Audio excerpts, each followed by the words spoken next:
Hello. Today is Monday morning, June 22nd. 안녕하세요. 자, 언어 Korean word school as language in English. Gano sa world and OS sa vocabulary. Hello everyone, my name is Melo and today I'll gonna make a short tutorial lesson on Korean alphabet, all about Korean vowel. So, let's start. So, what are the rules for understanding the system of learning Korean vowel? There are three rules given here below. Number one is writing a vowel. Writing each vowel into a pattern with the correct stroke of writing. The system way of learning is based on the category of either basic or simple vowel and a double or combined or also in a complex type group vowel. So first is you must need to learn those 10 basic vowel, then later come up with another 11 double or combined or complex vowel. By combining two basic vowel from those 10 form into another types of vowel. So these are the basic or simple vowel, and these are the double combined or complex vowel. By combining two basic vowel from this 10, example is this vowel A.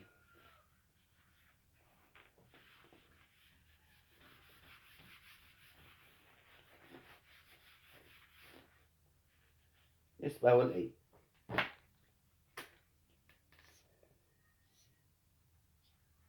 Came from vowel A plus E is equal to vowel A. Is the combination of vowel A plus E is equal to vowel A. Another is this vowel WA. E came from vowel U plus A is equal to vowel WA. Is the combination of vowel U plus A is equal to vowel WA. Last example is this vowel E.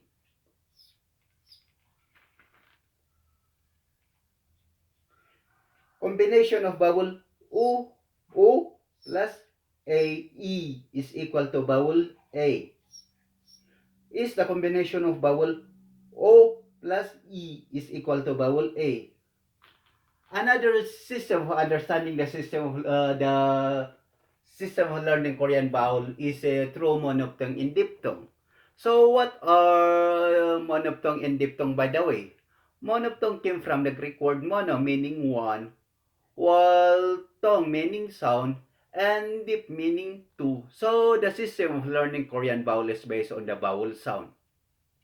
Number two is vowel possession. Korean vowel is not like the same in the English alphabet, just combined in the consonant. Korean vowel is composed of two groups, that is left to right vowel or horizontal line vowel, and a top to bottom vowel or vertical line vowel. And this lesson can be also learned in the Korean language pattern of writing through syllable block. So what is the use of block in the syllable, by the way? So Korean pattern of writing composed of 6 patterns. These are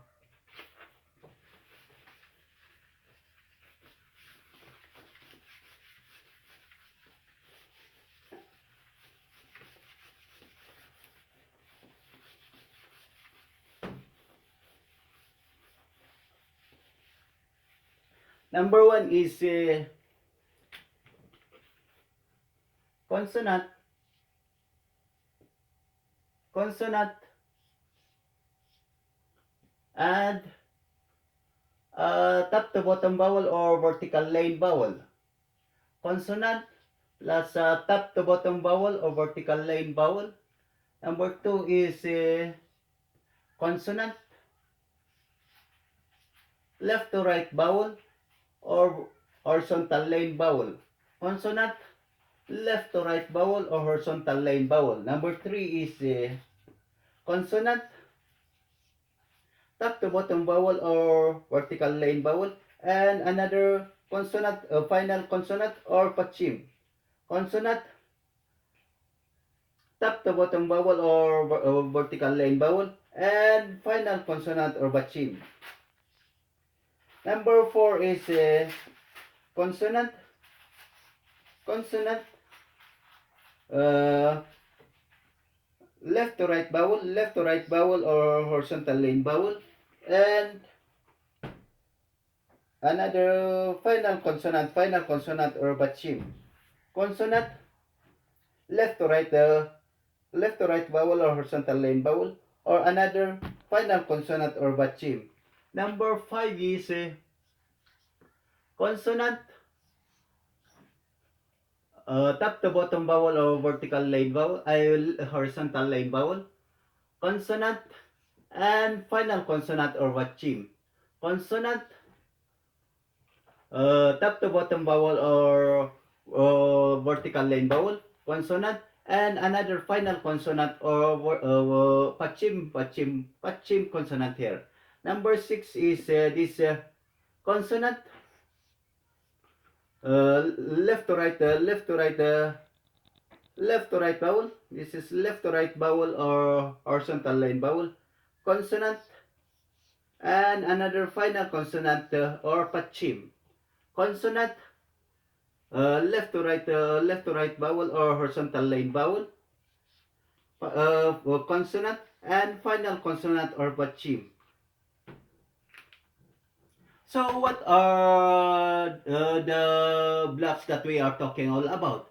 We are talking the blocks that separate the consonant and vowels, and in every blocks must contain a consonant and a single vowel per syllables. This is syllable, one syllable is per syllable.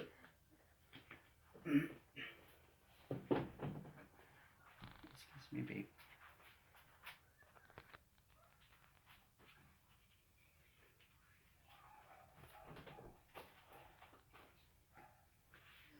So these are the result of top to bottom vowel or vertical line vowel. And these are the result of left to right vowel or horizontal line vowel.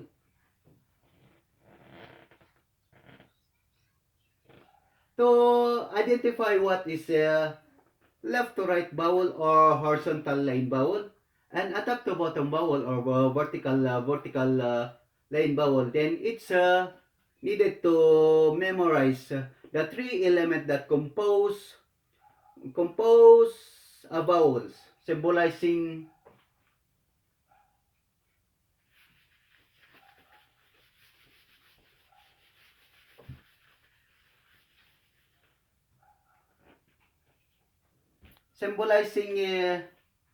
heaven,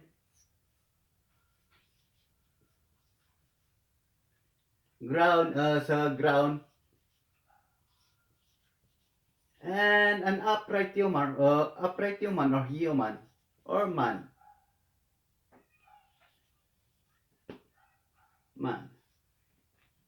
That adat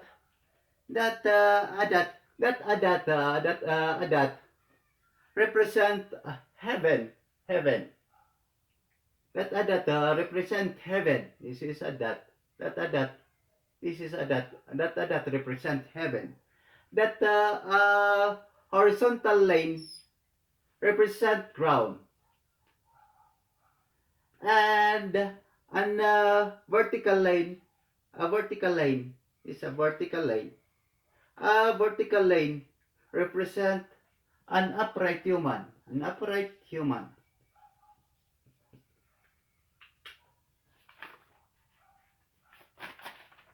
That all symbol combination of an upright human and heaven, upright human and heaven, upright human plus heaven is a vowel form called as a top to bottom vowel or vertical line vowel, and it's been written or used from left to right or horizontal, meaning and syllable, and meaning in syllable. This is one syllable. Vowels are always at the left side position, or vowels are always at the left side of this initial consonant. This is the initial consonant. Initial consonant. This initial consonant. Initial consonant. Consonant, vowel. Always at the left side of possession or left side of this initial consonant. Example is this vowel A. Vowel A. Example is this vowel A. Vowel A. A symbol combination of an upright human plus heaven is equal to vowel A, and it's been written from it's been written or used from left to right or horizontal, meaning in this syllable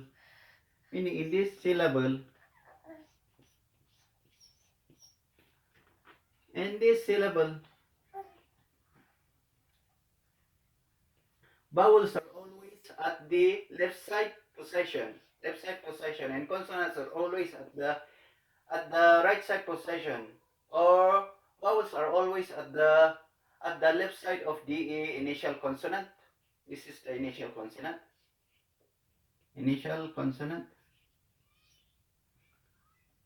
Number 2 is this vowel U. Vowel U.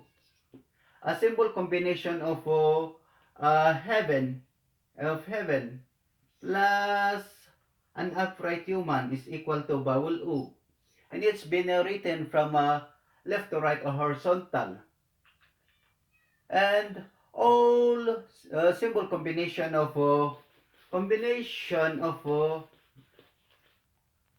heaven and ground is a vowel form called as a left to right vowel or vertical line vowel, and it's been used or written from bottom or top possession, or vowel is always at the initial vowels are always at the bottom of the initial consonant. This is the initial consonant. This is the initial consonant. And vowels are always at the bottom or below. This is the consonant. Example is this vowel O. A symbol combination of heaven plus ground is equal to vowel O. And it's been written or used in this syllable. It has been written from below or bottom of the initial consonant. And to add another consonant here, this is called as a final consonant or vatchip. And another example is this vowel U.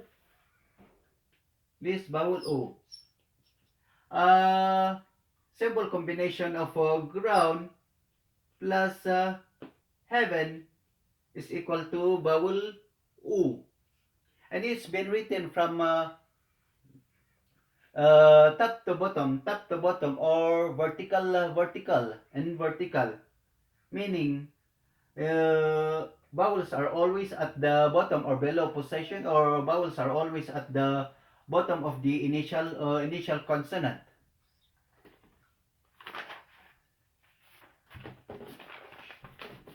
Number three or last rule for understanding the system of learning Korean vowel is memorizing a word.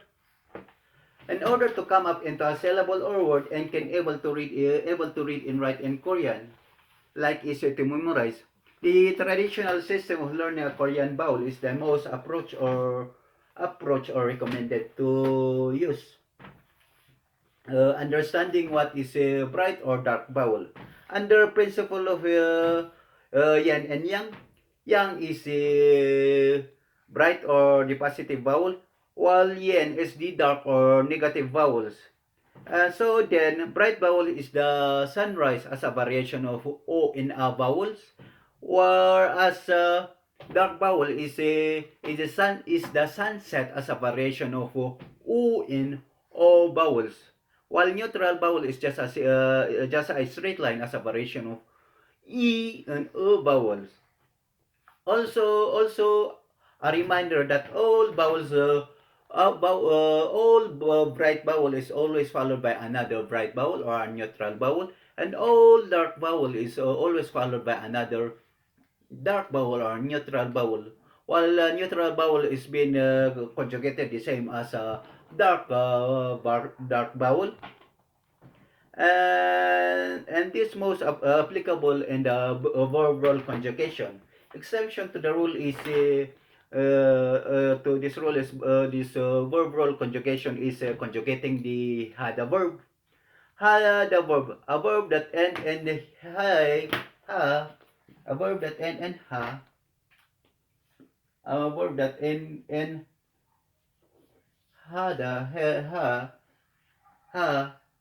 is often attached with a dark vowel u. This is often attached with the dark vowel u to form a word hey. Is being conjugated into hey.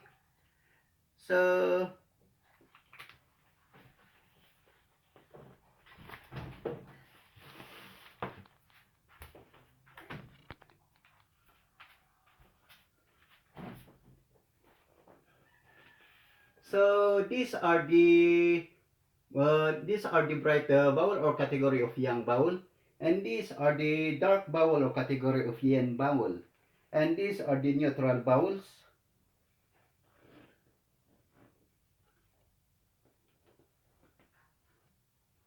So that's all for today. 자, 다시 안녕하세요. 다음에 또 보아요. 안녕.